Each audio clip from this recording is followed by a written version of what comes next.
Étudiants, en séquence précédente, nous avons entamé l'ensemble des étapes clés pour une bonne résolution de problèmes, ainsi que les outils phares à utiliser pour assurer une bonne méthode de résolution de problèmes. Aujourd'hui, nous allons savoir comment mettre en œuvre, pérenniser et assurer une amélioration continue de la résolution de problèmes. Nous allons voir comment valider et suivre les actions correctives, comment pérenniser les améliorations, c'est quoi la culture Kaizen et amélioration continue, et faire une synthèse et une conclusion. Pourquoi la mise en œuvre est-il importante?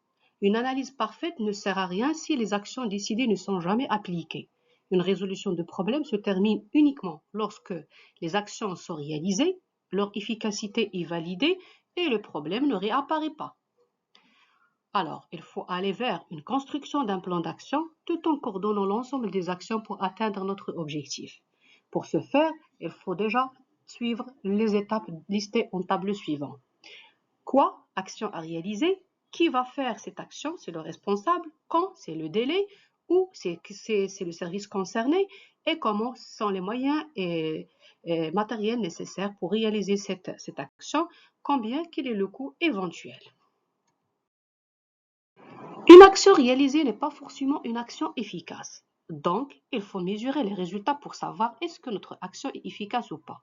Pour ce faire, il faut comparer l'état avant et l'état après, tout en faisant des audits internes, des checklists de monitoring, des simulations de problèmes et des Gemba walk via des visites terrain, dans le but d'avoir un résultat. Et ce résultat, il doit être mesuré, il doit être significatif, il doit être tangible via des indicateurs, des Key Performance Indicators, comme le taux de défaut, le nombre de réclamations, le taux d'arrêt de machine, le taux de rebut, etc. Ce sont des indicateurs qui vont nous permettre de savoir est-ce que nos actions sont efficaces ou pas. Alors, pourquoi les problèmes reviennent-ils? Parce que les procédures ne se changent pas, les nouveaux employés ne sont pas formés et personne ne contrôle. Et pour ce faire, il faut standardiser et la bonne pratique devient une règle.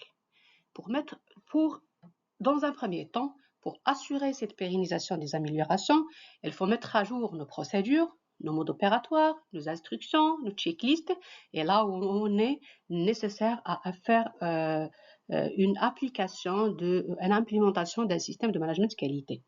Il faut former le personnel dans un premier temps, il faut faire un envoi informatif via un écrit officiel pour l'ensemble du staff concerné. Ensuite, il faut faire une formation concrète par rapport au changement qu'on a fait suite à cette situation de problème. Il faut, bien sûr, sans oublier de faire des sensibilisations qui sont régulières et programmées. Après avoir fait des bonnes pratiques et aboutir à des actions qui sont efficaces, il faut bien sûr établir un retour d'expérience. Et qu'est-ce que quoi un retour d'expérience, ou bien une abréviation de RETEX ou bien REX? C'est une démarche visant à détecter et analyser les anomalies, les écarts et tout événement, quel que soit positif ou négatif, en recherchant les causes et les enchaînements et en retirant des enseignements reproductibles. La notion de positif et négatif est importante car nous pensons la plupart du temps à faire des retours d'expérience lorsqu'il y a eu une anomalie, une erreur dans le processus, alors que chaque bonne pratique peut être juste sujet à réaliser de types de démarches comme suit. Il faut collecter les données, analyser les données, exploiter les données et suivre les actions. Tout en faisant ce suivi des actions, il faut établir des fiches où on garde ce retour d'expérience pour être exploitable pour les futures analyses, pour les futures démarches à analyser. Pour ce faire, il faut instaurer une culture Kaizen. Il faut instaurer un esprit d'amélioration continue au sein de notre organisme. Chaque amélioration ouvre la porte à une nouvelle optimisation. La démarche Kaizen, c'est le mot Kaizen, c'est la contraction de deux termes japonais, Kei pour changement et Zen pour le meilleur. Ce sont des petites améliorations permettant de réaliser par tous. Le système Kaizen se base sur plusieurs méthodes et techniques qui font la part belle à l'itération, management visuel et à la collaboration. Il y a la méthode 5S, le cycle PDCA, la roue de Deming, la méthode 5 pourquoi, la rétroprospective et le Kanban. Et il y a aussi un point essentiel à prendre en compte que cette démarche c'est une démarche qui est d'un esprit initiative qui nécessite la collaboration de tout le monde afin d'éviter l'occurrence du problème et la détection dès la première naissance. Il y a aussi l'esprit de faire des audits de suivi via des audits process, des audits produits et des audits système dans le but de savoir est-ce que vraiment on a une apparition d'un problème quelconque. Pour conclure, il faut prendre en compte des règles d'or pour réussir une analyse d'un problème et avoir une bonne résolution du dysfonctionnement.